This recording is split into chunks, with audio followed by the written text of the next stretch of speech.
la ciudad de Tokio, Japón, existen dos barrios de gran prestigio, reconocidos por su atmósfera de opulencia y ostentosidad. Ginza y Omotesando se han convertido en unos de los barrios más costosos en Japón y de los favoritos para aquellos amantes de la moda. Un punto donde se ubican todas las marcas de lujo internacionales como Gucci, Prada o Balenciaga. Sin embargo, existe otro grupo de personas que frecuentan estos barrios y no es exactamente por un interés en la moda, sino en la arquitectura. Ginza y Omotesando son un museo de arquitectura al aire libre. Proyectos hechos por firmas reconocidas tanto locales como internacionales se encuentran en este lugar. Toyo Ito, Sanaa y Renzo Piano son algunos de ellos. Todos proyectos de alto nivel, muy diferentes entre sí. Sin embargo, hay un material que ha tomado el protagonismo en todos estos edificios de lujo: el vidrio. ¿Cuál ha sido la historia del vidrio en la arquitectura? ¿Cuáles son las diferentes formas en las que cada uno de esos arquitectos hizo uso de este material en las fachadas de sus proyectos? ¿Cuáles son las experiencias sensoriales y espaciales que se lograron gracias al uso del vidrio como material protagónico? Yo soy Emi Owashi y quiero que construyamos juntos ciudades más amigables y conscientemente diseñadas. Esto es OAH Architecture.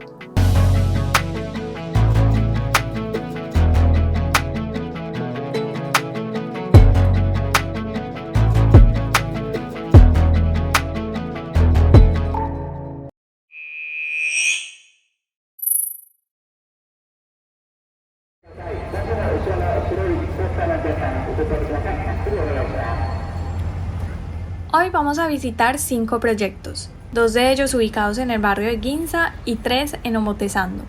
Estos barrios se encuentran un poco alejados el uno del otro, así que debemos movernos en tren.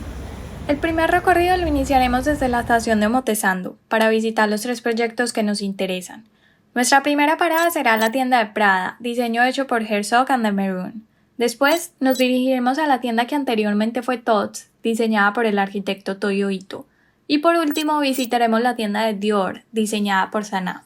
Nuestro segundo recorrido será desde la estación de Omotesando a la estación Ginza por la línea Ginza, para luego hacer nuestro recorrido a pie visitando primero la tienda Maison Hermès, diseñada por Renzo Piano, y por último la tienda Mikimoto Main Store, por el arquitecto Hiroshi Naito.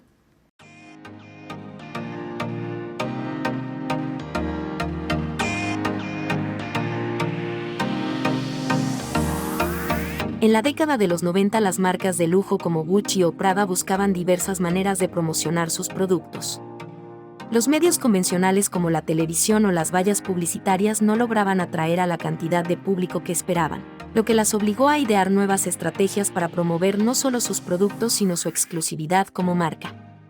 La idea nace al darse cuenta de que en esta situación podían usar una táctica que ya conocían muy bien. El envase del producto es a veces igual de importante que el mismo producto. No es suficiente con que el producto que se venda sea de calidad, en donde viene contenido este debería ser del mismo nivel.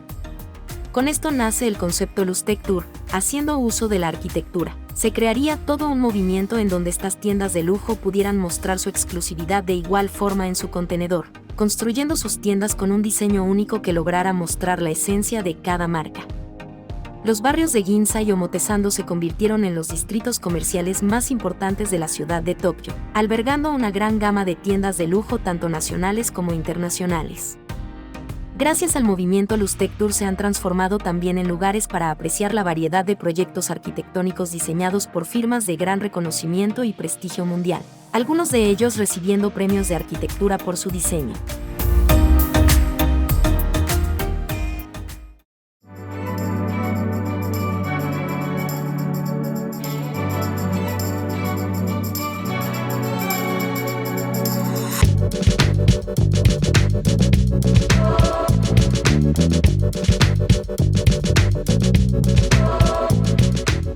El primer proyecto es la tienda de Prada, diseño a cargo del estudio de arquitectura suizo Herzog and de Meuron.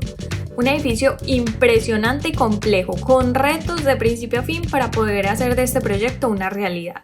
Aquí vemos un uso protagónico del vidrio en fachada, creando un patrón donde se mezclan paneles planos, cóncavos y convexos, dando una sensación de movimiento como si se formaran burbujas de este.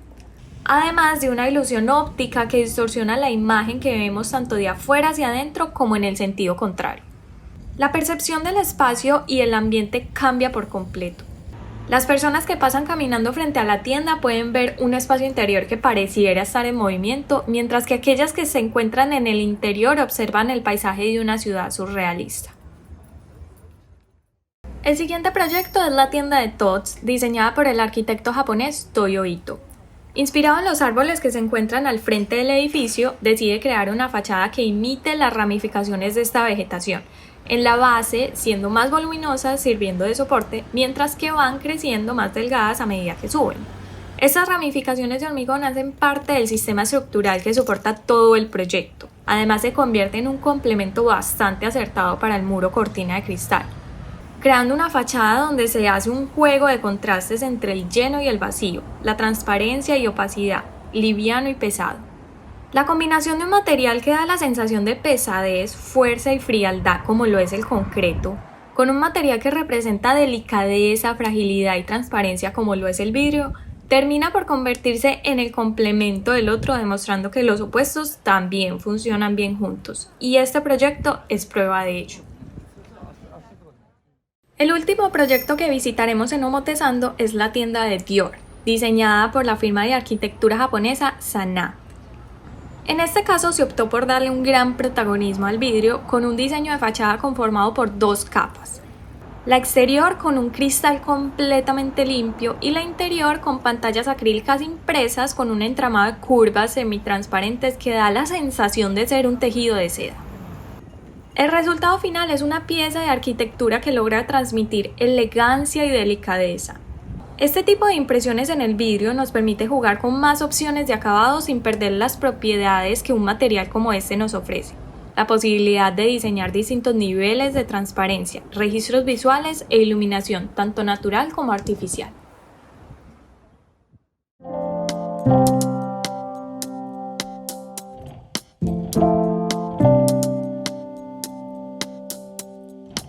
El vidrio en la arquitectura empezó a ser utilizado en un principio para aquellos edificios representativos de las ciudades, relacionados con la política o la religión.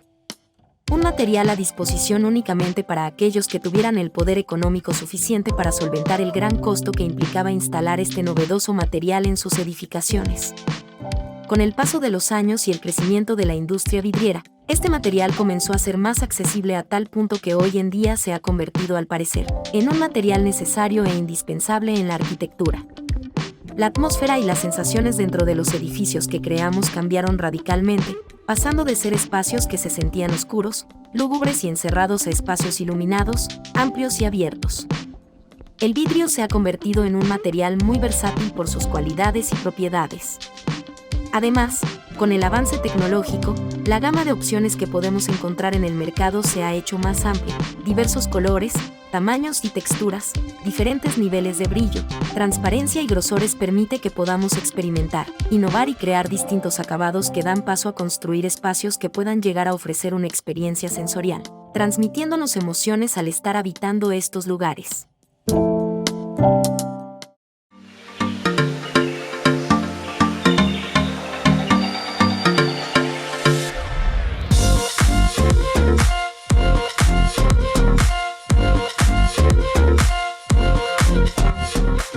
El primer proyecto en el barrio de Ginza es la tienda Maison Hermès, diseñada por el arquitecto italiano Renzo Piano. Una fachada de cristal creada por un aproximado de 13.000 bloques de 45 por 45. Da como resultado un elemento translúcido que fue inspirado en las linternas japonesas que adornaban las entradas de las viviendas. Una fachada principal angosta construida con estos bloques de vidrio que dan la vuelta en la esquina y muestran la verdadera magnitud de este proyecto alargado que en realidad ocupa toda una cuadra. Un gigantesco bloque de cristal que deja ver muy poco del interior, todo un juego con el nivel de transparencia y la cantidad de registro visual que se quiere, dejando ver solo unas cuantas siluetas y manchas. Como resultado, encontramos un espacio muy bien iluminado naturalmente sin sacrificar la sensación de privacidad. Por último, a cargo del arquitecto japonés Hiroshi Naito se encuentra el proyecto Mikimoto Main Store.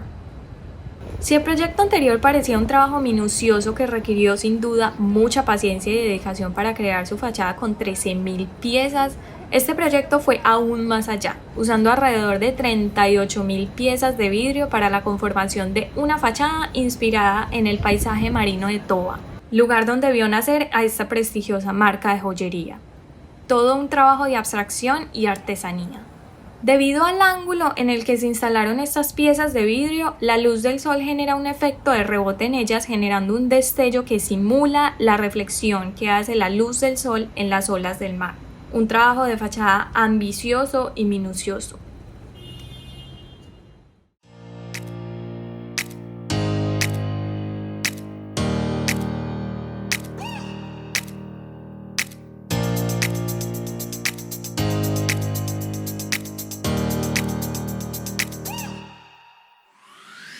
La manera como utilizamos los materiales en el diseño de nuestros proyectos puede ayudarnos con la creación del ambiente y la transmisión de las sensaciones que queremos evocar en las personas que habitan estos. Todos los proyectos que visitamos tuvieron, sin duda alguna, un presupuesto considerable que les permitió jugar y experimentar un poco más con el uso de los materiales a utilizar.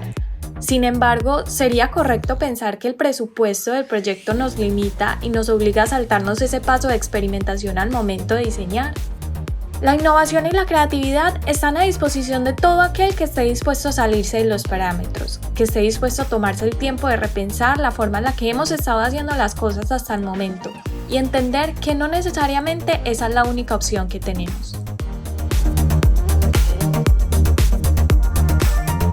Si te gustó este video, por favor recuerda darle me gusta, comentar, compartirlo y suscribirte para más contenido como este.